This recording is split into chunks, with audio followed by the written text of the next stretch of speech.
You are listening to the Dental Business Mastery podcast, where we discuss insights and strategies for your successful dental practice. There are also interviews with key people in the industry who have advice and services to help you and your team achieve great success. Welcome to this episode of the Dental Business Mastery podcast. And today I'm your host, Julie Parker, and I'm joined by somebody who I've become aware of over the last few weeks and wildly impressed by her. And I'm so delighted she agreed to come on the podcast and share her story and how she's helping the dental profession. Welcome, Julia Riese. Hi, Julie. Thank you for having me. It's a real thrill for me to have you here. As I just mentioned to you before, I started finding out about you. I think you're doing some AI presenting at various ADA or other such organisations' events, but I also caught you on the latest episode of the podcast by Chris Barrow and Ashley Latter as well. And because of that episode, I raced out and I bought your Beyond Dentistry book as well and read it cover to cover in just a few days. It's such a tremendous book. So congratulations, first of all, on such a great feat. It's not one of those weekend thin little books. It's a big quality book. Yes, I was planning on just writing 50,000 words, but it turned into, I think, almost 80,000 words because there's just a lot to say about dental practices. Yeah, there's a lot that you need to know in order to run a successful dental practice, which is why quite often it's pretty overwhelming for a lot of people when they start that journey. But just so everyone knows who you are and your journey within the dental profession, talk to us about where you're from, what your work experience has been, and what's led you to this space. Yes, so I do have a business and marketing background and started working in the dental industry at Coastal Dental Care about 10 years ago, and then have been in dental ever since, started growing the network that Frank Page has built around himself from, only a handful of practices to a network of 20 dental business entities. Amazing. And that, there was a lot of learnings along the way. We've got a lot of things right, but we also trialed a lot of things that we didn't get right from the start.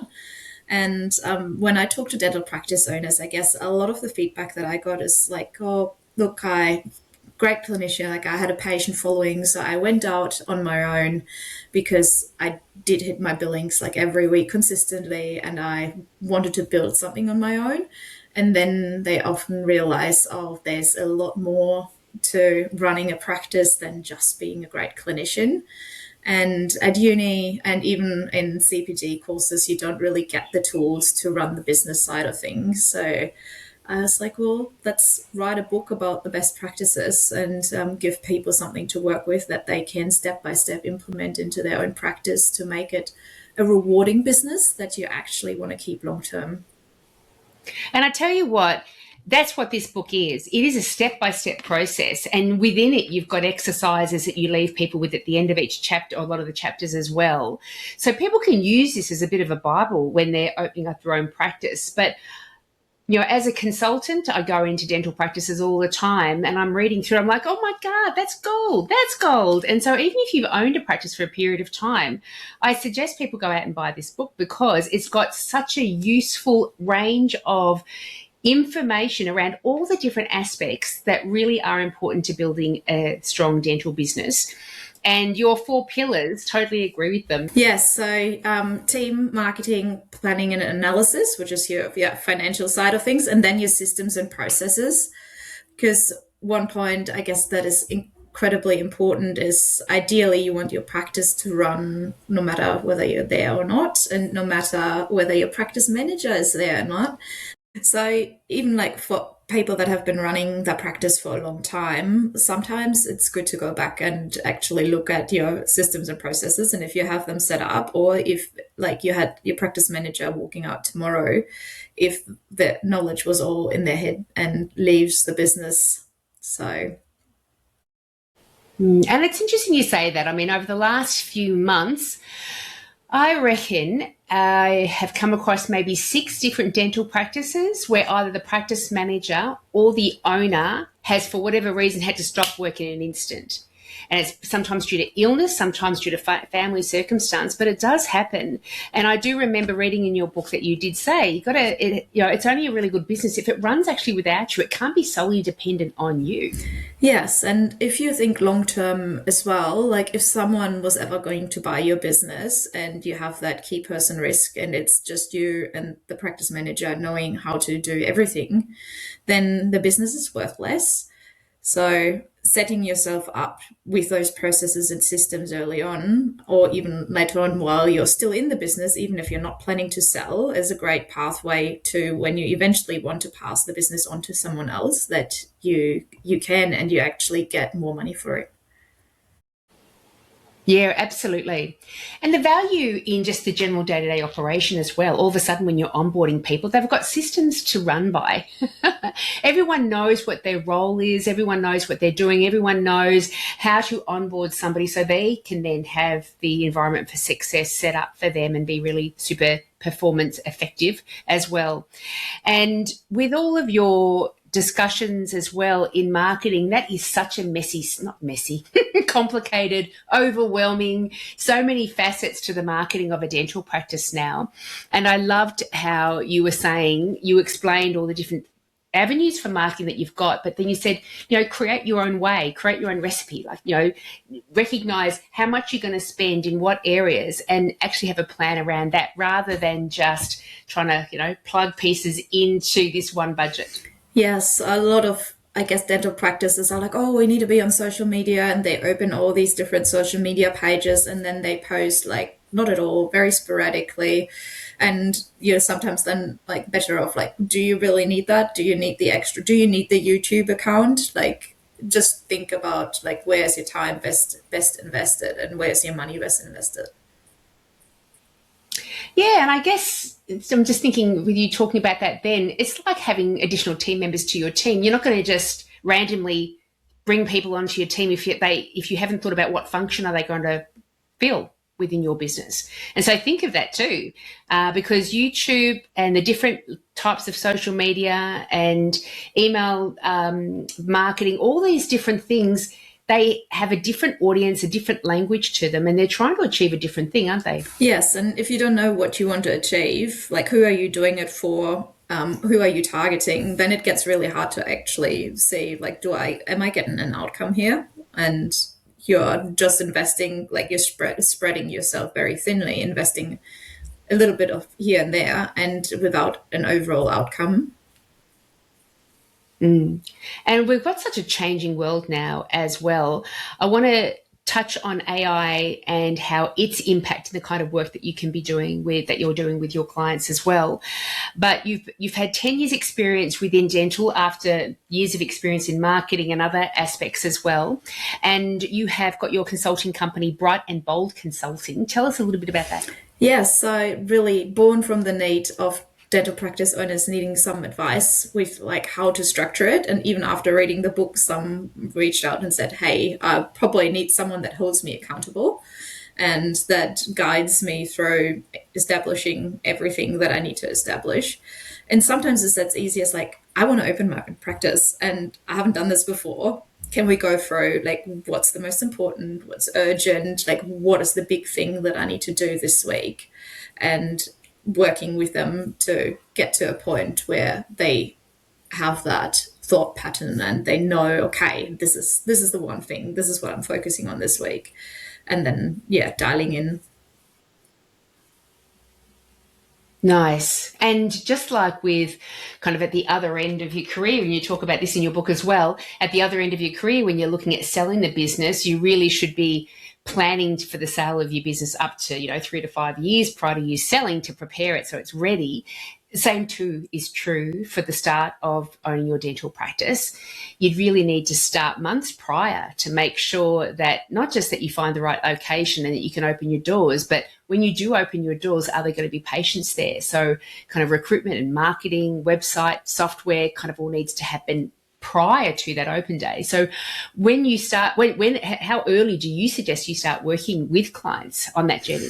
Yeah, so 3 months prior is probably the latest you want to start, because you want to start thinking about these little bits and pieces. And I guess it depends. Like if you've owned a practice before and you have quite a map already of what you want to do, then 3 months is probably fine. If you have no idea where to start and you want to go through the whole process, then yeah, you start even earlier.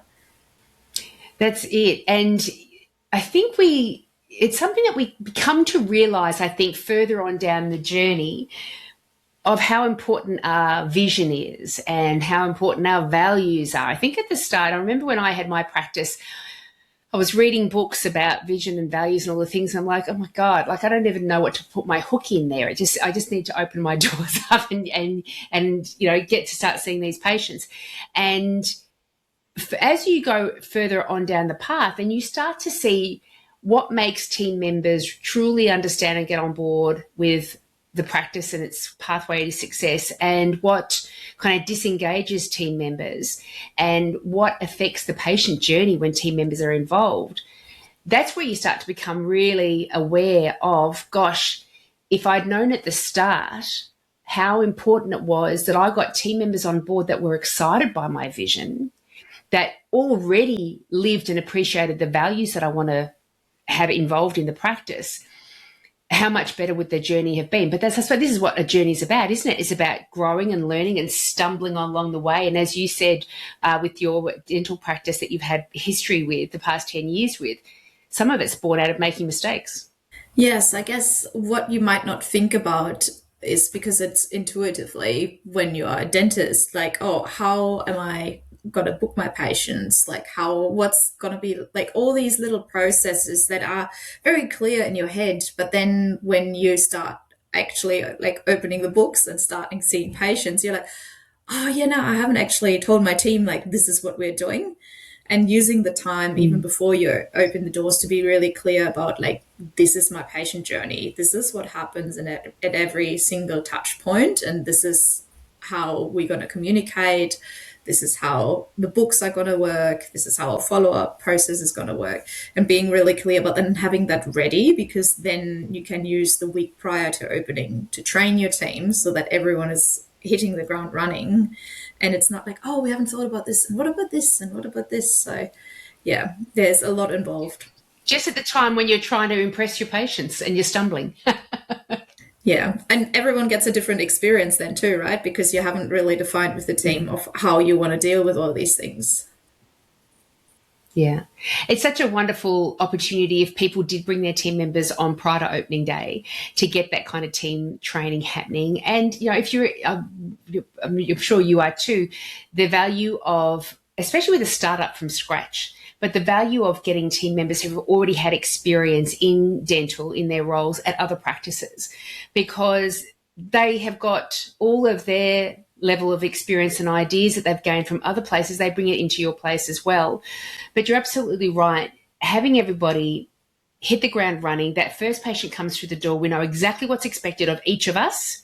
We know what that patient journey looks like, and to be able to deliver that in a seamless way, that's when it's so important to be impressing your new patients coming through. But also, even if you have taken over an existing entity, and the existing patients that are already used to knowing, loving and trusting the previous owner, and now they're being asked to transfer that trust over to you guys, how would it feel when that is a stumbling process and not everyone knows exactly what they're supposed to be doing, as opposed to, that was seamless, these guys are just onto it, just like the previous owner was. And so that transfer of trust is so much more easy. Yeah, when I talk to owners in the past that have taken over like an existing practice, most of them said, look, what I regret most is that I didn't actually spend any time in the practice before taking over, and to see how the old owner operated, and just to get a feeling of like their processes, their systems, so that the continuity of care is a given, and that the process doesn't like change from one day to the other completely. And I guess that is a good piece of advice for anyone who buys into a practice to even spend like a week prior to take over just in the practice observing, even if it's not working, but like observing and seeing what the processes are to then incorporate that into like a slow transition. And it's helpful for the existing team members too, because a lot of people, if they've been working at the same place for a long time, they may find the prospect of a new owner coming on board as a bit, strange and anxiety ridden. And what does this mean for my future and all the things? And I hope they're nice to work with, but it gives that chance for them to get to know you as well. And so there, with all authenticity, they are saying to their patients, oh, you're going to love Julia. She's fantastic. I've been working with her for a few weeks now. She's really delightful. And so it makes it, from an existing dental practice perspective as well, so important to just get in there early. Yes, and get their ideas. Like they might even see flaws in the existing system right now that they share with you, and you're like, well, awesome. This is something that we can pick up on. You can be part of it, and we change it. And that might be things that the previous owner didn't want to introduce, didn't want to change. And that way you actually take the team on board and make them part of that new ownership journey, and they can really help promote you too. Yeah. And I think, I'm reflecting over with your previous work, how it's grew from a small number of practices up to 20, did you say? Like, that's just such a headache. It's such an enormous amount of work. It's unbelievable. But I imagine that one of the ways that that can work and a bit more seamlessly is all these lessons that you've got listed in your book, but you try to have all of the approaches to marketing, patient journey, recruitment similar. Like once you find a working recipe, keep using it. Yeah, so that was one key that we really worked on with our practice managers, that we have the same processes everywhere.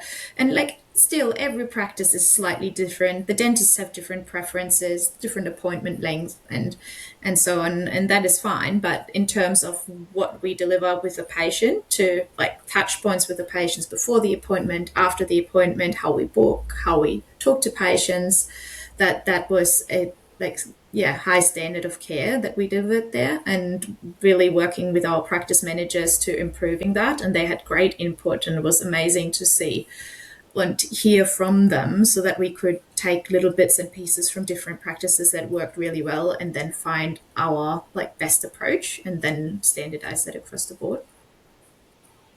Beautiful, beautiful.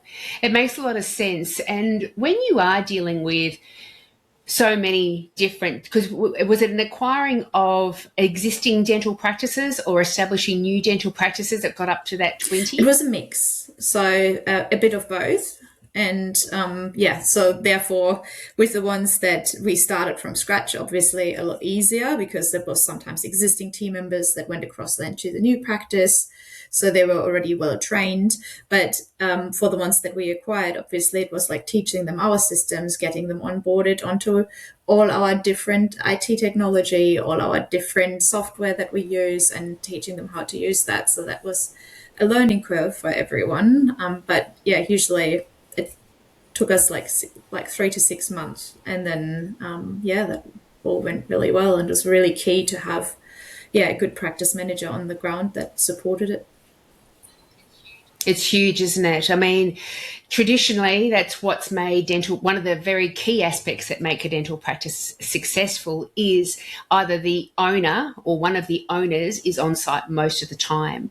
And if the owner can't be, then a really switched on practice manager. And you can get varying degrees of experience and training of practice managers, but someone who's really well versed in building great relationships and getting great team performance out of people, rather than being, a hard taskmaster, but be supportive and create that environment for success, but also maintaining that patient journey that everyone's agreed upon, that this is the way we like to treat our patients, and maintaining that and having it as one of the top values of the practice. Under normal circumstances, that would be very difficult to do if it's one kind of owner or series of owners over so many different locations. So the practice manager would be key. Yes, and we were really fortunate with our model that we do have co-owners on the ground, so that that the Great. practice manager usually had the clinical support from a co-owner. So in terms like when it came to clinical questions, that there was someone that you can run things past and double check. And the co-owners obviously also very helpful and great at mentoring like new grads and dentists that come on board. It makes sense to me with the co-ownership. There are so many now. There just seems to be so many multiple practice ownership models out there and entities out there. More, it seems like every time I search, there's another name that I'm not even aware of that have come into the field, and all of a sudden they're buying up practices as well. But having the somebody who works in that practice as a co-owner, it makes perfect sense. And you, from your perspective, it is working well. Yes, definitely. If there is someone on the ground that is interested in the performance of the business and actually knows like what's going on behind the scenes, that is a different type of investment that you have than if they are all contractors. And most dentists these days are contractors. So then you have someone that really wants to see like the improvements and supports other dentists and takes care of the clinical side of the business. Yeah. Yeah, and they really hold true to those values, and yeah, so it makes sense to me that that would work well. You must be, loving the AI space. I know if you're diving into it, I'm diving into it enormously, and it's just I know there's a negative side of it. I'm kind of ignoring that at the moment because I'm loving the the things that it's helping me be capable of achieving now. And you have brought in AI as an effective tool for the way you work with dental practices. Yes, so we have just launched Australia's first AI course for practice managers and practice owners called Levara AI. And we are basically looking there to build their own AI system for practices individually in terms of a 6 month course where the practice manager actively every fortnight we have a 1.5 hour session where we build the next AI tool for them, and they over the 6 months basically built their whole own AI system. Magnificent. And what kind of benefits does that deliver to the dental practice? Yes, I guess one thing that was super important was when I talked to practice managers and owners, was like, we've been to a lot of practice management courses or ownership courses, and like a lot of the things didn't really apply to our practice because we do things differently, or it was very generic and there was nothing really that we could use on like the next day. And with Levara, we really wanted to create a course that is completely customized for that practice. So with them, a lot of practices dabbling in AI and using it to, for example, write emails or write social media posts. A lot of it sounds like it's written by AI, and I guess setting it up in the first place and working with us to get it right so that it sounds like your practice, and then having the multiple layers and getting it, for example, to write your job ads and position descriptions for you, including the onboarding checklist and completely customized for your practice, and then starting to track on you of all your one-on-ones, because a lot of the times it's really hard as a practice manager to stay on top of what did they say like they last month that they would gonna improve on, and getting a couple of coaching questions too, because a lot of the time the practice manager has been in the dental space for a long time, gone from dental assistant to maybe receptionist to then practice manager, but hasn't received any management training in how to manage a large team, and all of a sudden you have to do that. So that is what a module that we built that can help with that. And then your standard operating procedures, so actually documenting the knowledge out of people's heads, getting that into a system, and having a little AI chatbot that the team can ask when the practice manager is not there. How do we do that refund again? It's like, and super easy so that that process can happen on the day without them having to ring the practice manager on the day off. So yeah, a lot of little bits and pieces that AI can help with without going into sharing any patient information or sharing anything that is confidential. So yeah, that's a great tool to get the practices like automated, but also freeing up the practice managers and owners' time so that they can actually focus on their team and the patients. I agree with you. I think if anyone's shy about using AI, get over the shyness, because this is what I've certainly found in my work as a consultant, but also with our clients as well, who, we're encouraging them all to use AI as much as they can, is that all the time they usually, as a practice manager, you'd spend a lot of time. You think about just the recruitment onboarding process. You think of all the time spent in really thinking hard about that ad. How do I make it engaging? All the things. You could spend easily an hour in just drafting that ad to make it appear good and read well, and then processing all the resumes, having all the telephone interviews, then the in-person interviews, keeping track of everything. And nowadays, I just went through a recruitment process with one of our clients, and it is astounding how you do forget faces to names to who did what and who's available when and all the things. So you're documenting like crazy all the way through. And all the way through to onboarding, all those documents, the welcome letter or the letter of offer and the welcome letter, the award, the policies that they need to be aware of, their agreement and all the specifics around that. There are so many things that need to be involved in that process. And the practice manager during a recruitment process can spend hours and hours on this stuff, because that's been the way it has to be. But with AI, with your kind of AI process, when you've actually got this customized AI for your practice, all that's going to be sitting there already. So you just say, we've employed Julia. She's going to be a new receptionist, and generate all of that information for me under Julia's details. And all of a sudden, the whole process takes an hour. It's amazing. Yeah, and even you don't even have to give it the name. You just have the placeholder, and all you have to do is add the name. But you say we hire a new receptionist. She's gonna be full timer. Here is my I want these KPIs that I've put in last time. Review them. Oh yeah, still the same. And then there you have your template, and all you have to do is really add the name and the start date, and you're good to go. And then with your onboarding checklist, you have the same thing. Oh, she's a receptionist, so generate me the onboarding checklist that we usually do for the receptionists. Put the dates on there. This is her start date. It puts the dates on there when things are due, and without you having to go and manually update everything. So wonderful. It saves a lot of time. It's extraordinary. And it saves a lot of time. And so this is where I don't believe it's dumbing us down. I think it's actually increasing input and therefore output, because the time that you would normally spend doing all the things, writing all the standard operating procedures, drafting all the emails, doing all the things that we need to do, we never used to have time for anything else. And so nothing else kind of came into our sphere as a responsibility. But now we've got this opportunity that AI gets this stuff done for us. So now we do have headspace. We do have time to devote to higher level thinking. And so let me have that time to reflect back. How's the patient journey going? Is everyone doing it? Could we be improving? Let me do a bit of research, what other practices are doing, to make sure that we're keeping up with the times and keeping up with patient demand. Let's go ahead and do a patient survey. And all of these thoughts happen when we're not crammed full of trying to remember all the minutiae. So stepping out of that, all of a sudden we're doing things and thinking in ways that we never had time to before.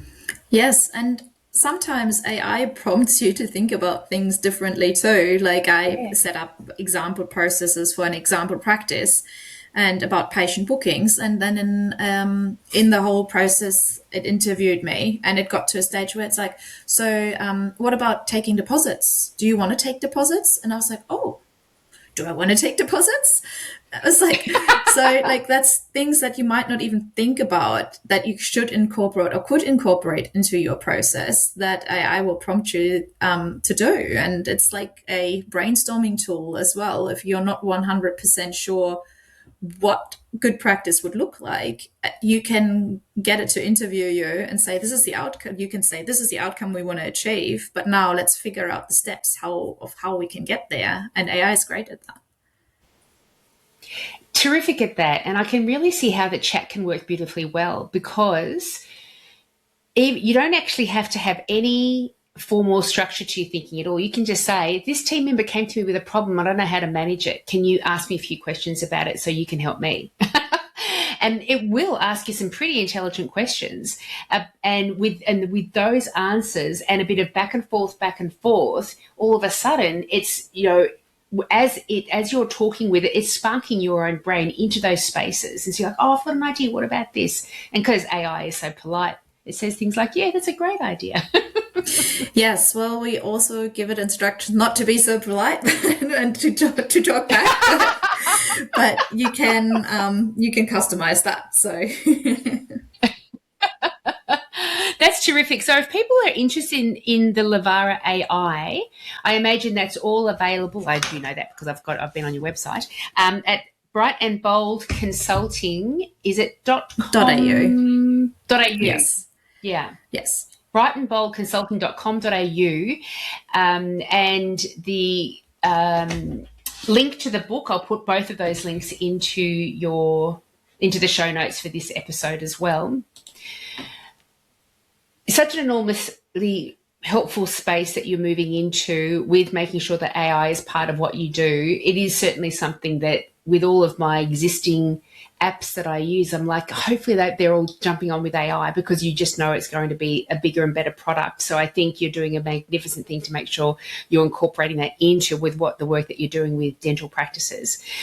With your experience and history of dental practice owners and the high-level practice managers, from a mindset perspective, I'm intrigued as to what your thoughts are, simply because from listening to your interview with Ashley Latter and Chris Barrow, you have got mental fabulous mindset. So can you tell us a bit about your training that you do, your daily routine, because it is above and beyond what most people would ever experience? Yes. Look, when you get to a stage where you're really busy, it's super important to make time for the things that give you clarity and give you that bit of a break. So I do get up very early every morning at like 3:30 a.m. and am at the gym by 4 a.m. and then train for like about 2.5 hours, and then work. And Amazing. meditation has become a big part of my days too. So just even if it's just 10-15 minutes for you to just focus on your breathing and completely switching off is really, really helpful when you deal with people and problems all day, to just feel grounded again and then be ready for the next day. Magnificent. I'm not quite sure if everyone's capable of that kind of dedication. And you don't have I'm to, not. but I'm exercise, eating not. Yeah. well, and Yeah. making some time to just disconnect has a massive impact on the clarity in your performance when you are at work. So to make time for that is giving you time back. For sure, for sure. And my husband's, he's been doing triathlons for like 35 years and all the rest of it. And he does say, and his highest value is health. And so he might have the most important project that he's working on work-wise, but he will still make sure that he goes out and exercises every single day for a couple of hours. But your dedication of getting up so early in the morning, and then spending so much time when you've obviously had so many other things to do as well, is so admirable.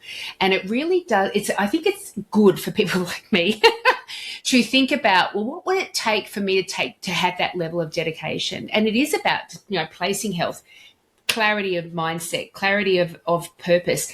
It takes having that as a very high priority, and having a very high care factor on that, because that's what parents do with children all the time. All of a sudden they have all the time in the world for these children, whereas in the past they think, who's got time for all of that? But once the child's here, they've got such high care for that they just do whatever's required.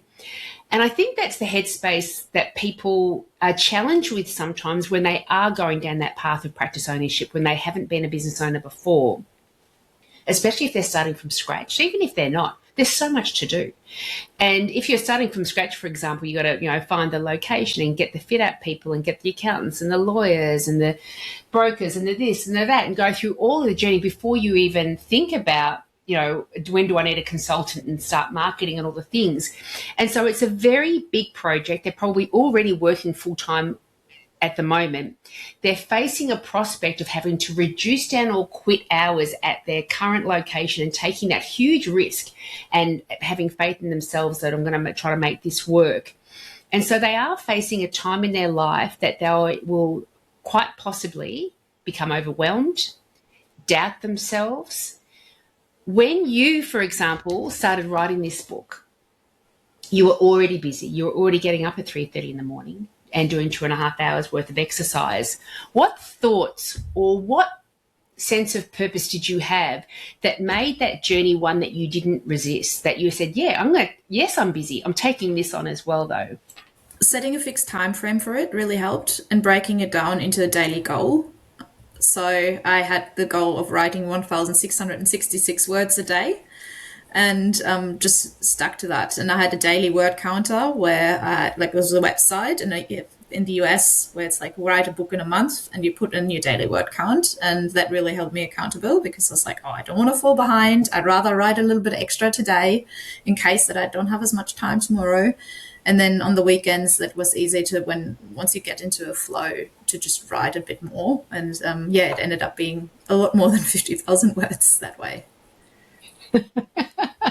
That's it. And I think with your history of being so committed to your fitness, you had already trained yourself as well of deadlines work for me. And the goal at the end is worth me having these micro commitments every day. And so if you had a consulting client that was really struggling with the overwhelm side of it or the self-doubt side of it, what would your advice be to them? I think take a step back and have a look at what would be the one big thing, and just do that one thing for that week. What is going to make the biggest impact? What is going to make everything else irrelevant or different? And that's what you start with. That's great, because quite often people say, well, I'll just do this little thing because that'll be shorter and easier. Yes. But it may not get you any closer to your goal. And then very quickly you end up ticking off a lot of little easy tasks in a time where your brain probably has a high level of energy and level 2 thinking, and you just keep busy with like easy things to tick off the list. And lists are great, don't get me wrong, but if you have a list with 20 points, look at it and say, okay, what's going to have the biggest impact on my business? Circle that, and that's the one that you start with. And once you've done that, you can look at the list again and then choose the next big one. But that keeps you focused, and that actually then gets you somewhere fast.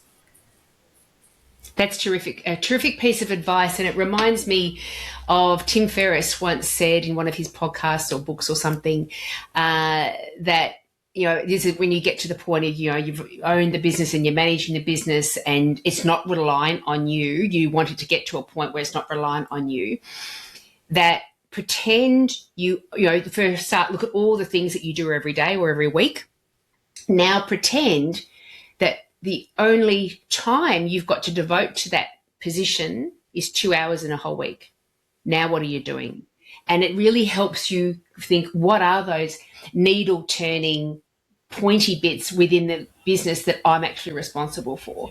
And so to be very aware of that is always an important thing, isn't it? Because we always need to, overwhelm comes from thinking that we need to get all the things done. We never need to get all the things done. We just need to get the urgent and important things done. Yes, and see what else you can, like if there is the easy tick box tasks, can you delegate them so that it's not all on your list? Yeah. That's it. So if there are people out there that they would love to employ you, get your assistance on their journey, what's their best next step, and describe that journey a bit for me? Yes, so we do offer a free intro session with our team, and you can request that by jumping onto the website, brightandboldconsulting.com.au. We'll ask you a couple of questions around your practice, and then you can book a time. It's 30 minutes. It's a conversation that we have to see if your practice is a good fit for us, if we think we can help you, and then we take it from there. Beautiful.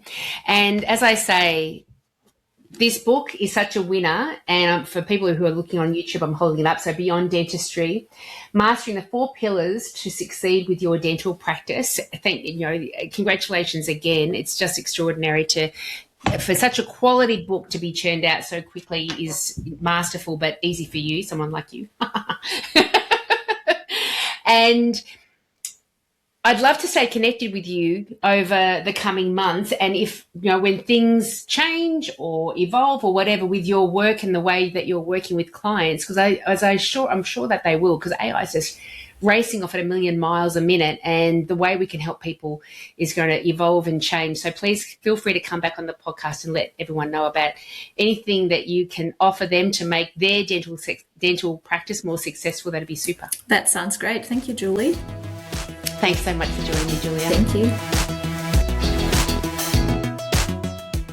If you enjoyed this podcast, then I encourage you to head over to dentalbusinessmastery.com.au. You will find all the information that you need if you would like to gain our assistance in helping you and your team achieve great success.